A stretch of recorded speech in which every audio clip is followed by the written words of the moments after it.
moi qui m'y colle. Donc, l'école de Biosa, il y a une grande partie de notre programme qui tourne autour de cette école. L'école actuelle de Biosa, elle a plusieurs problématiques. Donc, une cantine qui n'est pas aux normes. Pour ceux qui étaient présents à la réunion d'hier soir, vous avez déjà eu certains détails. On nous a annoncé hier 102 élèves. Voilà, donc bientôt une classe de plus. On la met où? On a eu connaissance de réflexion au niveau du conseil municipal pour savoir si on gardait les enfants de charme. Voilà, on sait que les enfants de 2 ans et demi ne sont pas admis à l'école, ceux qui ont 3 ans en cours d'année difficilement. Voilà, le coût de fonctionnement de l'école, si on prend rien en compte, rien que le chauffage, pour ceux qui connaissent un peu les bâtiments, je vous laisse imaginer ce que ça peut donner. Voilà, et malgré plusieurs travaux, une école qui est toujours pas conforme aux normes d'accessibilité. Alors ceux que ça va étonner, je leur demanderai simplement comment un enfant en chariot fait pour aller de sa classe à la cantine. Voilà. Donc voilà, alors, les réponses qu'on a entendues hier, nous, c'est 550 000 € de travaux de mise aux normes et d'agrandissement de la cantine. Voilà, c'est le coût global, hein, c'est pas le coût pour la commune. Pour la commune, c'est 330 000. La problématique consommation d'énergie, personne n'a pris en compte. Voilà. Donc, on répète le fait qu'on s'est posé la question. C'était au conseil municipal du mois de décembre 2013. Savoir si on gardait les enfants des autres communes. Voilà.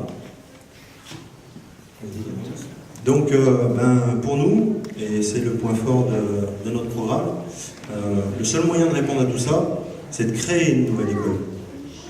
Alors ça va peut-être en surprendre certains. On va annoncer des chiffres parce qu'on a beaucoup travaillé dessus. Je rappellerai simplement que depuis 2005, alors ceux qui veulent aller vérifier les chiffres, ils sont accessibles sur la Grange et le lotissement des Poissonneries. Voilà, alors chacun a ses avantages et ses inconvénients. Si on prend le verger, le gros avantage c'est qu'il est super central pour la commune. Voilà. Il permet de regrouper certaines infrastructures communales, l'école et la mairie. On peut envisager, dans le cadre des travaux, de créer un système de chauffage qui permet de chauffer les 2 bâtiments sur des énergies autres que le fioul. Voilà. Alors, les inconvénients, la commune n'est pas propriétaire du terrain, forcément, donc il va falloir l'acheter. C'est un surcoût à prendre en compte. Et le terrain se situe dans le périmètre de protection de l'église, donc ça va entraîner des surcoûts architecturaux. Voilà. Le terrain face au cimetière, alors l'avantage c'est que lui, il se situe en partie en dehors du périmètre de protection de l'église, donc on s'affranchit des surcoûts architecturaux. En avantage, on a mis terrain plus proche de la commune de Charmes, qui permettrait éventuellement de les solliciter pour voir s'ils étaient intéressés à ce qu'on crée une école pour les 2 communes.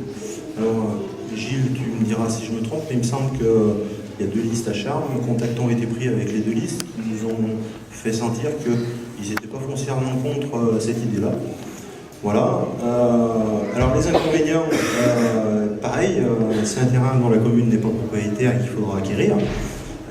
Et puis l'autre inconvénient, c'est que sur les 3, c'est certainement le terrain qui est le plus excentré pour les biosatomes. Voilà. Le dernier terrain, c'est le terrain communal de la Grange. Alors l'avantage, c'est que la commune, elle est propriétaire, donc pas besoin d'acheter le terrain. Il permet de regrouper en infrastructure communale la future école et la Grange, et du coup de faire la même opération que présentée précédemment pour la mairie, à savoir créer un système de chauffage pour s'affranchir des tarifs du fioul. Les inconvénients, alors on a mis terrain légèrement excentré. Il est vrai que si on part du principe que le centre de Biosa, c'est le croisement entre la route de Charmes et la route départementale, on se situe un petit peu en dehors. Après, moi je pense que c'est encore raisonnable comme situation. Comme autre inconvénient, la même chose, le terrain malheureusement est dans le périmètre de protection de l'église et il y aura des surcoûts architecturaux à prévoir. Voilà, donc pour le financement, on a fait des hypothèses de besoins volontairement très ambitieuses, puisqu'on s'est dit, on veut voir si la commune, financièrement, elle a les reins assez solides pour porter un tel projet. Alors, le chiffrage qu'on vous présente, je vais vous donner le détail. 6 classes de 70 mètres carrés, un dortoir pour 30 lits, une garderie de 70 mètres carrés, une réserve plus une cuisine pour une surface de 60 mètres carrés, 2 salles de restauration pour séparer les primaires et les maternelles, surface totale 170 mètres carrés, une salle pour les instituts, un bureau pour les directeurs, 2 préaux de 150 mètres carrés, une chaudière filière bois, une infirmerie de 10 mètres carrés et 2 salles sanitaires d'environ 60 mètres carrés. Donc, vous voyez que volontairement, c'est très ambitieux. Pas convaincu qu'on ait besoin de si grand, mais nous, la réflexion qu'on a eue, c'est on s'est dit, financièrement parlant, si ça passe pour ça passera pour moi. Voilà, donc l'estimation a été faite par un architecte. Globalement, on arrive sur une enveloppe prévisionnelle de travaux qui se situe aux alentours des 2 millions d'euros. Bon, 2 millions d'euros, c'est vrai que ça peut paraître cher. Mettez ça en relation avec les 1 150 000 euros qui ont déjà été dépensés sur le bâtiment actuel. Puis je vous laisse libre de faire votre choix, voir ce que vous préférez. Alors on a mis un petit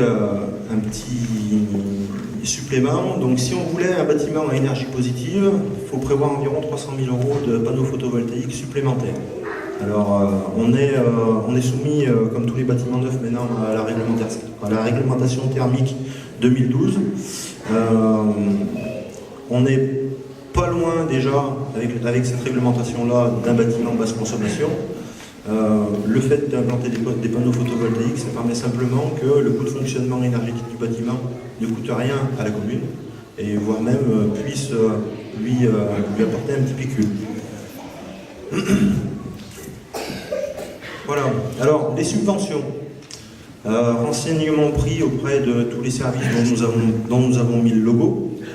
En DETR, donc DETR c'est la sous-préfecture, dotation de l'État aux territoires ruraux. Compte tenu de l'ensemble des compétences qui seront exercées par le bâtiment, à savoir l'éducation, la garderie, la cantine scolaire, bon, grosso modo, vous pouvez monter jusqu'à 150 000 euros de subvention par compétence. On devrait arriver normalement à 600 000, volontairement on a mis 50 000 de moins. Le Conseil général de l'Allier, au fond 2, eux, je leur ai demandé comment ça marchait le financement. C'est simple, si le programme est inscrit sur le fond 2 de l'année, c'est 30% des travaux. Donc 30% de 2 millions, ça fait 600 000. La communauté de communes du bassin de Ghana, 47 000, ben oui, parce que hier on vous a expliqué qu'il y avait 47 000 euros de subvention de la communauté de communes qui allait aux travaux d'extension de l'école. Il est évident que si on ne fait pas la cantine, ces 47 000 euros-là, on y aura toujours droit pour un autre projet. Voilà. Alors on a rajouté FEDER et ADEME. Alors FEDER, c'est des fonds européens. L'ADEME, c'est l'Agence pour l'amélioration des performances énergétiques, sur lesquels on a mis à définir, tout simplement parce que c'est des dossiers qui sont complexes à monter. Obtenir des montants de subvention pour des estimatifs comme ça, c'est pas simple. On sait qu'avec un projet comme celui-là, on va pouvoir y prétendre. On ne connaît pas la valeur des subventions qu'on pourra avoir. Alors par contre, il ne faut pas rêver, ça sera jamais 50 000 euros. Ça sera que des petites sommes, mais bon, c'est toujours ça le prix. Voilà. Subvention parlementaire, on a mis 15 000 euros parce qu'on pense légitimement que sur un projet comme ça, on peut aller toquer à la porte du député pour lui demander qu'il nous file un coup de main. Donc ça fait un total de subvention d'1 212 000 euros. Voilà, faites le calcul, il reste à charge de la commune 788 000. Donc ces 788 000, on ne les invente pas, bien sûr, on les emprunte. Ça fait des remboursements des annuités de remboursement sur 25 ans de 52 000 € par an. Voilà. La commune, est-ce qu'elle en a les moyens? Alors, pour ceux qui étaient là hier, vous savez que la commune, il y a 2 prêts qui se sont terminés cette année, ça fait 18 000 € de capacité de financement supplémentaire.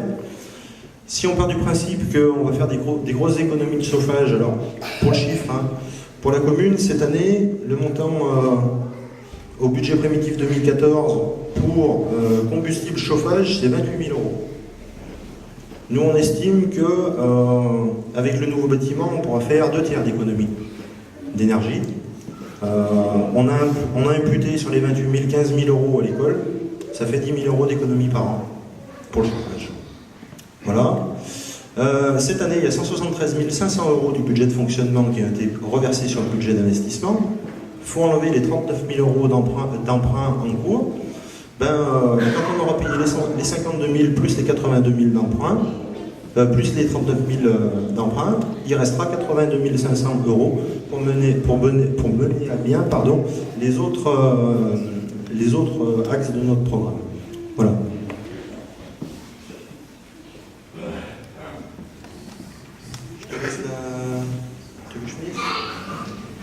Je termine. Donc, vous me direz, qu'est-ce que vont devenir les locaux de l'actuelle école? Alors, on a réfléchi, on s'est dit que si on pouvait fusionner les 2 classes de CP et le deuxième, c'est CE1, CE1 grande section. Si on pouvait fusionner les deux, ça fait une cloison à battre et on se retrouve avec une salle qui va être à peu près aussi grande que les préfabriqués. Voilà, qu'on pourra mettre à disposition des associations. La cantine, elle, on ne va pas la raser, par contre on la gardera en l'état. Elle est plus aux normes pour faire à manger pour les enfants. Ceci dit, pour les associations, la cuisine, elle peut encore servir. Avec la petite salle de restauration à côté, quand ils font des réunions, ça peut être sympathique. Et puis surtout, ça fait une petite salle, puisque on se refuse à louer les préfabriqués, quand tout à chacun veut organiser les 30 ans de sa femme ou de son mari, ou fêter la retraite d'une personne. Voilà, on n'a pas forcément besoin de louer la grande salle. Et on se dit que ça peut être une possibilité intéressante pour les 2 atoires. Voilà. La classe de maternelle, elle, nous on s'est dit que ce serait bien de créer un local pour les ados. Voilà, parce que sur la commune de Biosov, on se rend compte que c'est une tranche d'âge qui est un peu délaissée, et il n'y a pas grand chose pour eux. Donc, alors quand on dit la mettre à disposition, il est bien évident que si on la mettait à disposition, on surveillerait ça près. On est bien d'accord. Simplement, moi j'ai été, quand j'étais plus jeune, président de club de jeunes. J'ai été président d'une association qui fédérait les clubs de jeunes de tout un canton. Moi je me dis que nos ados, s'ils veulent se faire entendre, s'ils veulent faire des activités ensemble, ils ont peut-être intérêt à se regrouper en club de jeunes. Et le cas échéant, au sein du conseil municipal, on aura les compétences pour les aider à faire ça. Voilà, et le bâtiment de la garderie, on s'est dit qu'on pourrait peut-être le confier à un organisme HLM pour qu'il fasse un local pour une personne handicapée, étant donné qu'il est équipé d'un ascenseur. Ça serait quand même dommage de perdre le bénéfice de cet investissement. Et dans ce cas de figure-là, l'ascenseur garderait toute son utilité.